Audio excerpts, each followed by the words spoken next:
Dalam dunia kerja, setiap orang yang baru masuk biasanya harus melewati fase adaptasi. Bukan cuma soal memahami sistem kerja atau budaya kantor, tapi juga hal-hal kecil seperti menghafal nama rekan kerja atau berapa warteg yang buka 24 jam di sekitar kantor.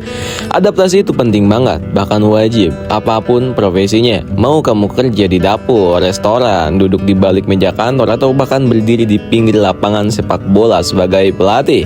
Di sepak bola, adaptasi juga krusial. Sehebat apapun rekam jejak seorang pelatih, mau sudah menangani belasan trofi sekalipun, kalau pindah ke klub baru, ya tetap harus menyesuaikan diri gitu. Lawan baru, pemain baru, bahkan cuaca pun bisa jadi tantangan. Tapi uniknya, beberapa pelatih ini justru seperti enggan buang-buang waktu buat adaptasi. Mereka langsung tancap gas, masuk musim pertama langsung ngangkat trofi. Gila kan? Yuk kita mulai dari Italia nih, rumah bagi taktik dan pertahanan cepat. Antonio Conte, si spesialis debut manis musim 2024. Ia ditunjuk sebagai pelatih Napoli, tim yang musim sebelumnya anjlok hingga posisi ke-10 klasemen Serie A.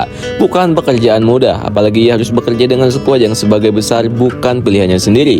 Tapi Conte tetap Conte, dia tahu caranya menyulap keterbatasan jadi kekuatan.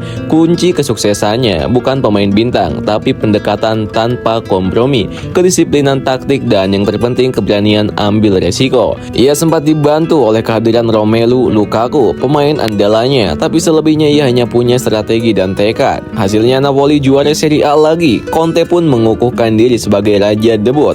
4 gelar Liga di musim pertama bersama 4 klub berbeda. Sungguh luar biasa. Dari Italia, kita terbang ke Inggris, ke kota pelabuhan penuh sejarah, Liverpool. Di sana, musim 2024 jadi babak baru setelah era Jurgen Klopp berakhir. Klub menunjuk Arne Slot, pelatih asal Belanda yang sebelumnya lebih dikenal di Eredivisie ketimbang di panggung Premier League. Tugasnya gantikan Klopp yang sudah membentuk identitas Liverpool selama hampir 1 dekade terakhir. Tantangannya banyak banget, skuad yang terbatas, transfer yang minim, cuma nambah Federico Chiesa yang sudah redup karena cedera, dan ekspektasi selangit. Tapi Slot tenang nih, ia datang bukan untuk meniru Klopp, melainkan memperkenalkan filosofi baru, penguasaan bola, struktur taktis yang disiplin, dan efisiensi dalam menyerang. Perlahan tapi pasti, Liverpool menang demi menang. Akhir musim mereka jadi kampiun Premier League. Slot pun menunjukkan bahwa keberanian mengubah arah bisa berbuah manis. Kita masih di Inggris, tapi turun ke kasta ketiga, League One. Di sini ada kisah menarik dari Birmingham City yang juara dengan rekor poin tertinggi sepanjang sejarah klub, yaitu 111 poin. Lalu siapa di balik kesuksesan itu? Ya, Chris Davies. Nama yang mungkin belum terlalu dikenal sebagai pelatih kepala, karena ya ini musim pertamanya. Sebelumnya ia cuma asisten pelatih di berbagai klub besar, Swansea, Liverpool, Leicester, Celtic, bahkan Tottenham. Tapi begitu diberi kepercayaan penuh, Davies tak menyia-nyiakan kesempatan. Ia fokus membangun mentalitas juara, menanamkan etos kerja tinggi, dan menciptakan ruang ganti yang positif. Hasilnya, Birmingham tampil konsisten dan dominan.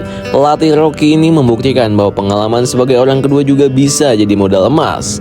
Dari Inggris kita ke Spanyol, ke Camp Nou. Barcelona sedang dalam masa transisi dan mereka menunjukkan Hansi Flick sebagai juru racik baru. Flick bukan nama asing di sepak bola Eropa, tapi ini musim pertamanya melatih klub Spanyol. Tantangannya besar, ekspektasinya tinggi, dan proses tak boleh lama. Tapi Flick menjawab semua tekanan itu dengan pendekatan gaspol atau pulang. Ia terapkan pressing tinggi, permainan menyerang, dan percaya penuh pada filosofi permainan positif. Hasilnya, El Clasico jadi panggung pertunjukan dominasi. 4 kali lawan Madrid, sang raja Eropa. Berikut 4 kali menang juga.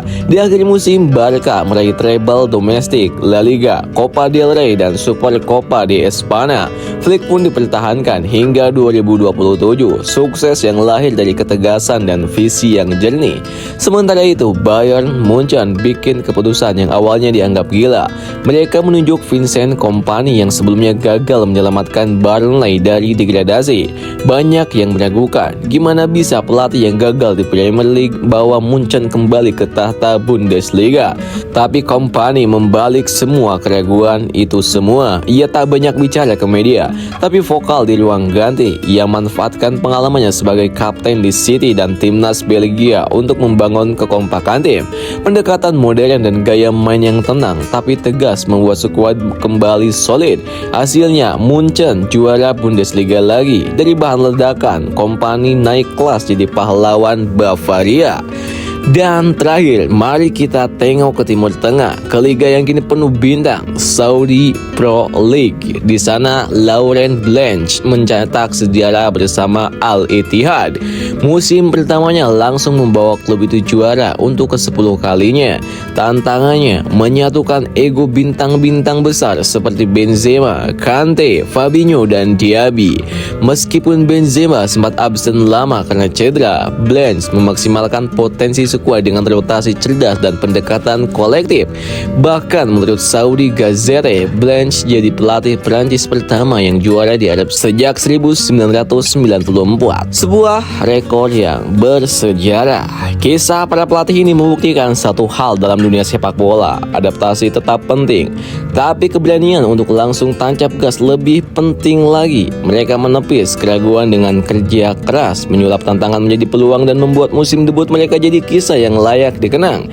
Dari Napoli sampai Riyadh, satu pesan yang sama terdengar: jangan pernah meremehkan tekad seorang pemimpin yang tahu arah dan percaya pada adanya proses. Gimana menurut kalian?